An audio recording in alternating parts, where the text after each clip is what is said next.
నమస్తే. Welcome to Andhraprabha. మనతో పాటు రిటైర్డ్ పెన్షన్‌దారులందరూ గూడా ఇక్కడున్నారు. అండ్ ఇందిరా పార్క్ దగ్గర భారీ ఎత్తున ధర్నాను గూడా నిర్వహించారు వాళ్ళ పెన్షన్‌ల కోసం. ఒకసారి మాట్లాడించే ప్రయత్నం చేద్దాం. వాళ్ళ ప్రాబ్లమ్స్ ఏంటి?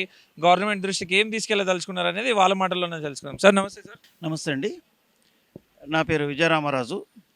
State government pensioners association Telangana SGPAT Kamareddy జిల్లా నుంచి నేను ప్రాతినిధ్యం చేస్తున్నాను. ఇవాళ రాష్ట్ర వ్యాప్తంగా ఇచ్చినటువంటి పిలుపు మేరకు పెన్షనర్స్ జేఏసీ ఇచ్చినటువంటి పిలుపుని అందుకొని వేలాది మంది పెన్షనర్స్ ఇవాళ ధర్నాకు రావడం జరిగింది. ఈ ధర్నా అనేది ఇవాళ ఒక్కరోజే జరుగుతున్నటువంటి ధర్నా కాదు. ఇటువంటి అప్పీల్స్ చాలా చేశాం గవర్నమెంట్‌కి. నాకంటే ఇంకా ముందు 20 ఏళ్ల ముందు, 30 ఏళ్ల ముందు రిటైర్ అయినటువంటి వాళ్ళు కూడా ఇవాళ రావడం అనేది అదొక అభినందనీయం వాళ్ళకు. ఎందు గురించనంటే దాదాపు 80 ఏళ్ళు దాటినటువంటి వ్యక్తులు కూడా ఉన్నారు. 70 ఏళ్ళు దాటినటువంటి వ్యక్తులు కూడా ఉన్నారు. ఎన్ని అనారోగ్య పరిస్థితులు ఎదురైనప్పటికీ కూడా పట్టుదలతోటి సమస్యలను సాధించుకోవడానికి కొరకు ఇక్కడికి రావడం జరిగింది. మెయిన్ ఎజెండా ఏంటి అనంటే ఏ ప్రభుత్వము చేయనటువంటి ఒక నిర్లక్ష్యము ఈ ప్రభుత్వం చేస్తుంది. నమ్మినటువంటి కాంగ్రెస్ పార్టీ ప్రభుత్వము అంటే అధికారంలో ఎవరున్నా సరే, అది టీఆర్ఎస్ ఉన్నా, బీజేపీ ఉన్నా, లేకపోతే కాంగ్రెస్ ఉన్నా, మాకు పార్టీ ముఖ్యం కాదు, ప్రభుత్వంగా మేము దాన్ని భావిస్తాం. ఎందుకంటే ప్రభుత్వానికి మేము సర్వీసెస్ అందించినాం. ఈ 30 ఏళ్ళ నుంచి దాదాపు సర్వీస్లో ఉన్నన్ని రోజులు కూడా మేము గవర్నమెంట్కి సర్వీసెస్ అందించినాము అంటే మేము గవర్నమెంట్ సర్వెంట్గానే మేము ఫీల్ అవుతాం. ఎందుకంటే మేము లేకపోతే ప్రభుత్వం నడవలేదు. ప్రభుత్వానికి అందాల్సినటువంటి నివేదికలన్నీ కూడా మేము అందిస్తేనే గవర్నమెంట్ ఒక రూపకల్పన చేసి ఇచ్చేస్తుంది. సో ఇక్కడ మెయిన్ డిమాండ్స్ ఏంటంటే పే రివిజన్ కమిషన్ అంటే వేతన సవరణ, శాలరీస్ పెరగాలి, పెరుగుతున్నటువంటి అవసరాలకు అనుగుణంగా శాలరీస్ పెరగాలి, పెరుగుతున్నటువంటి ధరలకు అనుగుణంగా శాలరీస్ పెరగాలి. 2023 నాటికే పిఆర్సీ గడువు దాటిపోయింది. అది 23లోనే పిఆర్సీ వేయాలి. పిఆర్సీ వేస్తే రివిజన్ అవుతుంది, రివిజన్ వేస్తే శాలరీస్ పెరుగుతాయి, శాలరీస్ పెరిగితే కుటుంబాలు కొంచెం ఆరోగ్యకరమైనటువంటి పరిస్థితులలో తన జీవన విధానాన్ని కొనసాగించడానికి గవర్నమెంట్ ఇవ్వాలి. ఆ పిఆర్సీ కమిటీ వేసిండ్రు, నివేదిక వచ్చిందని చెప్తున్నారు, నివేదిక అమల్లో ఉన్నదని చెప్తున్నారు, లేదా కొన్నిసార్లు ప్రకటనలు ఏమొస్తున్నాయంటే నివేదిక రాలేదంటున్నారు. ఏదున్నా ప్రభుత్వమే పిఆర్సీ నివేదికను వెంటనే తెప్పించుకోవాల్సినటువంటి బాధ్యత ప్రభుత్వం మీద ఉంది. ఒకసారి పిఆర్సీ అమలైతే అది ఉద్యోగస్తులుగా ఇప్పుడు సర్వీస్లో ఉన్నటువంటి వాళ్ళతో పాటు పెన్షనర్స్కి కూడా అది ఉపయోగపడుతుంది. రెండోది ఏంటంటే డిఏ కరువు భత్యము. కరువు భత్యం అనేది ప్రతి సంవత్సరానికి 2 డిఏలు ఇవ్వాల్సిన బాధ్యత గవర్నమెంట్ది. దాని కొరకు ఉద్యమాలు చేయాల్సినటువంటి అవసరం ఏం లేదు. దాని కొరకు మళ్ళీ పోరాట కార్యక్రమాలు తీసుకొని వేలాది మందిని తరలించాల్సినటువంటి తరుణం కాదు ఇది.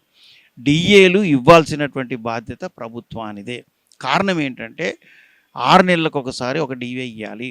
ఇట్లా గవర్నమెంట్ ఏం చేసిందంటే గత పిఆర్ఎస్ ప్రభుత్వంలో ఉన్నప్పుడేమో ఒక 2 డిఏలు పెండింగ్లో పెడితే ఆ తర్వాత వచ్చినటువంటి కాంగ్రెస్ పార్టీ 4 డిఏల వరకు తీసుకెళ్ళి ఇవాళ 6 డిఏల వరకు, అంటే ఒక్కొక్క డిఏ అమలు కాకపోవడంతో, టైంకి శాంక్షన్ కాకపోవడంతో, టైంకి రిలీజ్ కాకపోవడంతో ఒక్కొక్కరు 20 నుంచి 30 వేల వరకు నెలకు నష్టపోతున్నటువంటి పరిస్థితి ఉన్నది.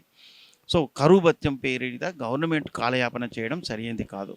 అలాగే హెల్త్ కార్డ్స్ ఈహెచ్ఎస్ అనేటటువంటిది ఎంప్లాయీస్కి తెలియకుండానే, వాళ్ళ పిల్లలకు తెలియకుండానే, గవర్నమెంట్ ఒక విధి విధానాలు రూపకల్పన చేయకుండానే, గైడ్లైన్స్ ఇవ్వకుండానే 1.5 చొప్పున అంటే బేసిక్లో 1.5 చొప్పున డిడక్షన్ చేసుకొని పోయింది గవర్నమెంట్.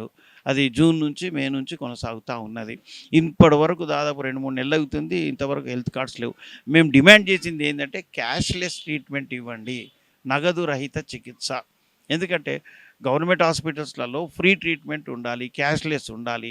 అందరూ ఉద్యోగస్తులు కానీ, రిటైర్డ్ అయినటువంటి ఉద్యోగస్తులు కానీ ఎవరు కూడా చేతుల ద్వారా డబ్బులు పెట్టుకొని పోయేటటువంటి పరిస్థితి ఉండదు. అందరికీ ఆర్థిక పరిస్థితి అనుకూలించకపోవచ్చు.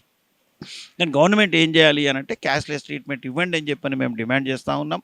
అది అమలు చేయలేదు, ఇంకా కాలయాపన చేస్తూ ఉంది, గైడ్లైన్స్ ఇంక ఇవ్వలేదు.